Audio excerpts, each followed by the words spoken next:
Hi everyone, I am Landa Jitendra from Andhra Pradesh.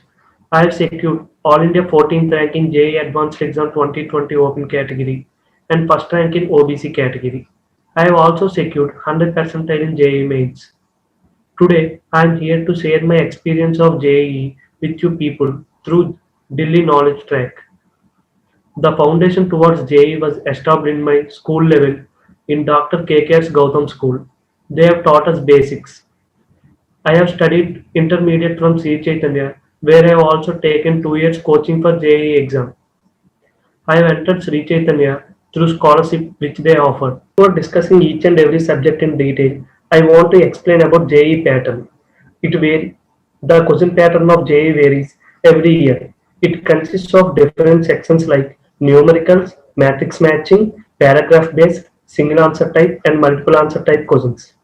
While answering the sections having negative marks, we should be careful enough because it makes a lot of difference in ranks. While answering questions having multiple answers, multiple options, we should make use of partial scheme when we are not confident. Into advanced paper of 2020, each paper consists of 198 marks.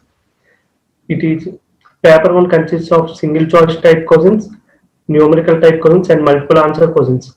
There is no negative marking for numerical type, and there is negative marking scheme for single choice type questions and multiple choice type questions. There is partial marking scheme for multiple answer type questions. Maths is a bit lengthy. Chemistry is like papers of Olympiad, and physics is more concentrated on theory points. While coming to paper 2, it is a bit easy than paper 1.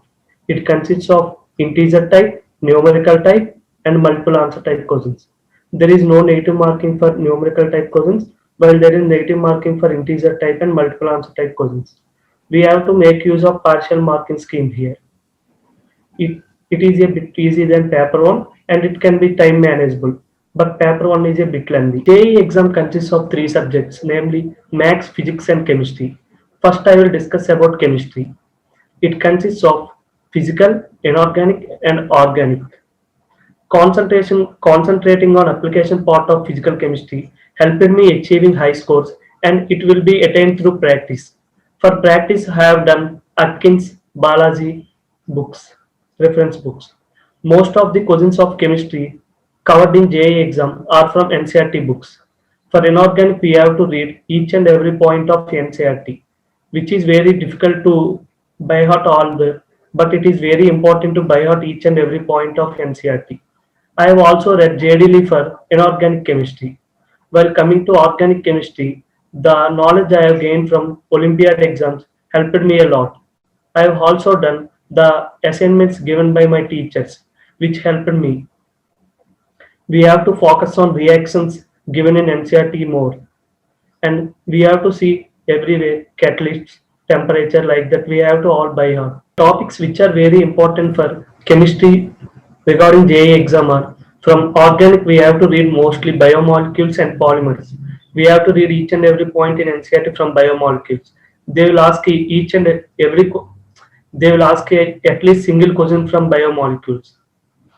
In inorganic chemistry, we have to focus mainly on fifth group, sixth group, and coordination compounds. In physical chemistry, we have to do more practice in thermodynamics and atomic structure. Thermodynamics, we have to learn briefly and do more practice. They will ask more theory regarding thermodynamics, and they will test our application skills in thermodynamics. Since I feel chemistry a bit more tough, I used to spend more time on chemistry. I used to give 40% of my daily time to chemistry. I followed previous year question papers for understanding mode of questioning, and I understood the type of questions they are asking. I used to practice reactions more number of times so that we can remember them. Now I want to say about physics. For physics, understanding the concept is utmost thing. H.C. Verma enlightens the basics of physics. Resnick and Halliday helped him improving my application skills. By solving numericals in Irido, I increased problem solving skills. I have also practiced the assignments given by my coaching institute. In physics, they will ask more questions from second year topics when compared to first year topics. The important topics in physics are thermodynamics, electrostatics, optics, gravitation, and modern physics. As I have observed from the previous papers which I have solved and the 2020 paper which I have written, we will get at least one question from each of these topics.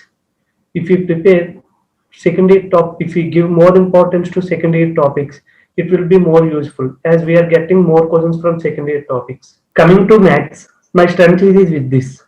I have practiced numericals from R.D. Sharma, Das Gupta. I used to be very attentive in my classes. It is very important to initiate the thought process in problem solving. Once we get that thought, it helps us to solve problem in a simpler way. In maths, doing practice helps us a lot. I use it to solve more number of numerical questions and multiple choice questions given by my teachers. The important topics in maths are matrices and determinants, planes, definite and indefinite integration, and differential calculus. In each and every subject, it is very important to practice more number of questions from each section, like multiple choice questions, numerical questions, integer type, and single choice type, paragraph type, matrix matching, because it gets us accustomed to final JE exam. Through weekly exams, I got accustomed to the competitive exams. Because of this exam practice, handling stress during final JE advance becomes easier. In order to, the most important in the success of JE exam is time management. In order to manage the time, we have to follow the strategy which suits us most. We have to be very specific about strategies to be followed in the exam. It varies from person to person, like which subject you have to study first, which subject we have to start first, which section you have to attempt first, whether multiple choice or numericals, or which subject you have to spend how much time. It depends on each person, like on which subject he has specific interest. By following different strategies in weekly exams, we will come to know which strategy suits us most. After each exam, we have to check our mistakes and having discussion session on that with respective teachers helps us to identify our weak areas of preparation, which we need to strengthen it. We have to get sufficient time for listening lectures, practicing numericals, and discussion sessions. We have to strengthen our weak areas by focusing on them a little bit more. And we have to put a hold on our strengthen areas. Coming to my strategy during advanced exam, I have started with maths because I felt it's my strength. I have attempted multiple choice questions first and then numericals. After completing maths, I shifted to chemistry where I followed same pattern for answering different sections. After attempting chemistry, I shifted to physics. After attempting all questions, I have gone through the questions which I have marked for review. If I got stuck in any question, I have left that question and moved to another question. Now I will say about my routine. I used to spend 10 to 12 hours a day for JE preparation. I used to listen to classes in coaching institute for 6 hours where they teach 2 hours every subject. The remaining time I spent in self studying. In self studying, I used to focus more on my weak areas and I also used to take mock tests. Up to lockdown, I was staying in hostel and I was guided by coaching management. During lockdown, I used to study on my own at my home. For relieving stress, I used to play badminton at least for 1 hour. You can also adopt different stress busters like listening music, which helps us to keep our mind fresh. Thank you for watching.